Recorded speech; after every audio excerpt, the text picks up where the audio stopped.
What's up, a Cinema Shogun here, and now that the cat is out of the bag, I would like to address the elephant in the room. As you all know, yesterday I reported to you all that Leilani Simon, Quinton Simon's mother, was indicted for 19 counts, everything from malice murder down to lying to police officers and all types of charges in between. They even had a press conference where the DA basically said, we got this indictment against Leilani, but we can't give you any information about the investigation because the investigation is still ongoing. And then about, maybe 30 minutes after the press conference, local news outlets were able to get their hands on the 8-page indictment of Leilani Simon.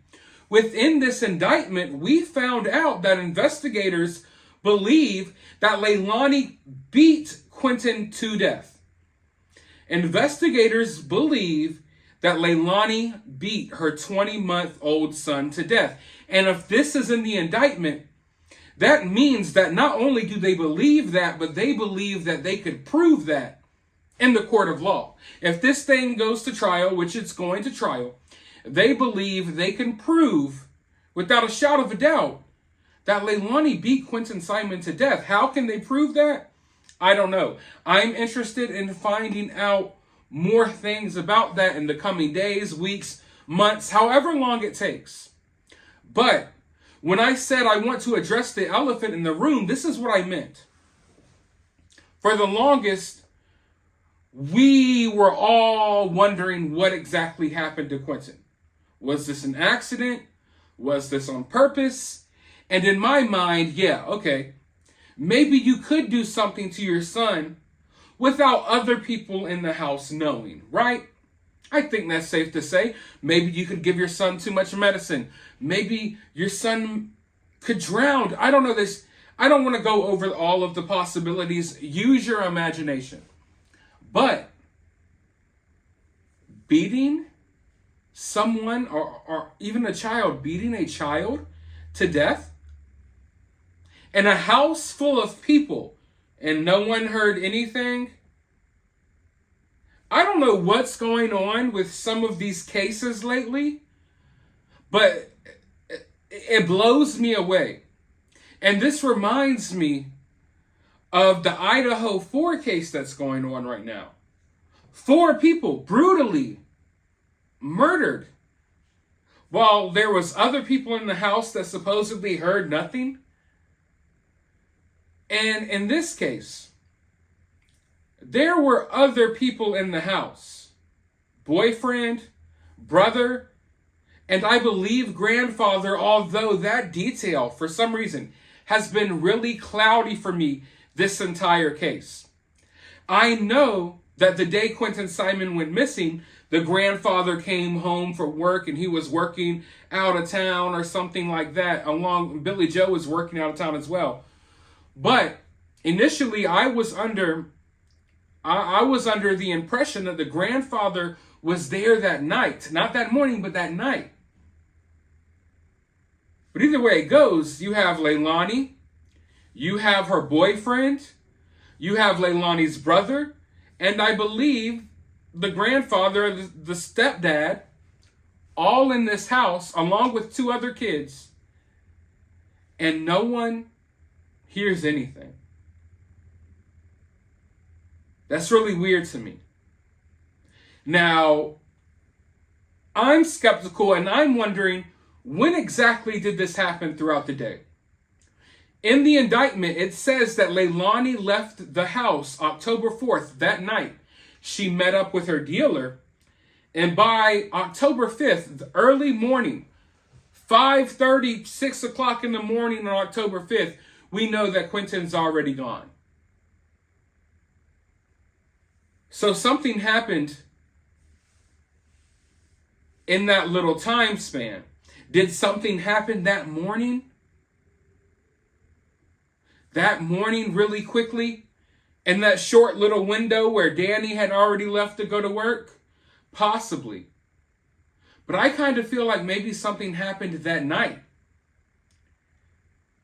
And for the life of me, I can't fathom you being able to beat a child to death in a house full of people without anyone knowing anything. And it really makes me question Danny. I mean, it makes me question everything, period. But Danny, more specifically. Because I can understand, okay, this person's in this part of the house doing their own thing. The brother's probably locked away in his room playing video games. Who knows? But Danny would at least be interacting with his girlfriend, his baby mother. So part of me wonders, maybe they're so confident, maybe investigators are so confident that Leilani did this in this way because Danny is talking. Maybe Danny has told them something. Because Danny separated himself really early on. Extremely early on. First couple of days, Danny was gone.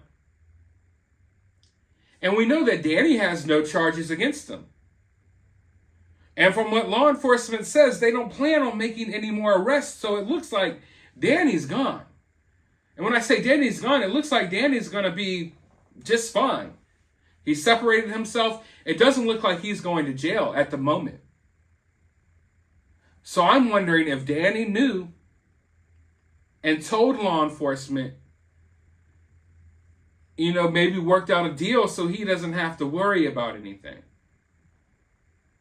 There's something really weird here because I'm really curious as to why they're so confident that they could prove that Leilani took Quinton Simon's life in this way. Maybe Quinton's body is in better shape than we thought it would be, considering it was out in a landfill for a month. Maybe they found blood splatters in the house. We know they went in there with the luminol, the black lights. Maybe they found evidence that someone had been beaten in that home. Or maybe someone is talking. I think the most likely explanation is that someone is maybe saying something. But regardless, the point of me making this video and the point I want to hammer home here is that I find it hard to believe that you do this in this way with no one in the house hearing anything. So, of course, like I say, anything is possible. This is just me going over my thoughts and my speculation. But considering the way that Quinton Simon's life was ended, I kind of find it hard to believe that Leilani was the only person that knew this happened. And I'm not pointing fingers at other members of the family per se, but I'm really curious as to the situation with Danny. And I'm not saying that makes Danny guilty of anything, but Danny maybe knew that something happened here. I don't know. It's a really weird situation.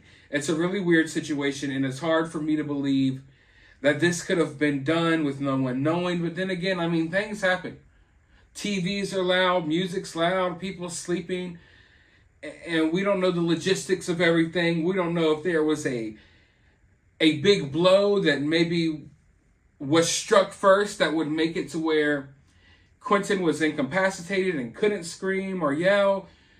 I don't know, but it's really iffy to me. It's really iffy to me. And it was the first thing that came to my mind when we found out about this cause of death, because this typically isn't a silent, really quick type of death. I don't really like talking about this, but you kind of got to go in these gruesome details. This seems like something that would take a second, and it seems like something that would be loud. So I'm really curious as to how investigators plan on proving this, and I'm curious as to how this happened without anyone else knowing. And also, just to expand upon that, things happen. People do crazy things, right? In my mind, I don't think you wake up one day and just randomly decide to beat your child to death. I think this had to be a pattern, a pattern of her doing this. And we know that Quinton would show up sometimes with knots and bruises. And it's difficult because, especially with little boys and toddlers in general, sometimes you're going to have the bumps and bruises and cuts. And it doesn't mean that something bad is happening to you at home. It just means you're a child and you can get into a lot of things. But this wasn't just a spur of the moment. Oh, I'm going to wake up today and beat my child to death. No, she must have been beating on her kids for a while. And that's something that I believe had to be known in this family. So I was taking it somewhat easy on Billy Joe. But at this point, I no longer care what happens to her. Not that I cared what happened to her to begin with, but now I'm back rooting against her, basically. And all in all, I just want to know. I want to know more details about this. And I hope investigators are asking that question to themselves. How does someone do this in a house full of people without anyone knowing? Let me know your thoughts down in the comments below. While you're down there, hit the thumbs up button, hit the subscribe button, ring the notification bell, and I will talk to you all in the next video.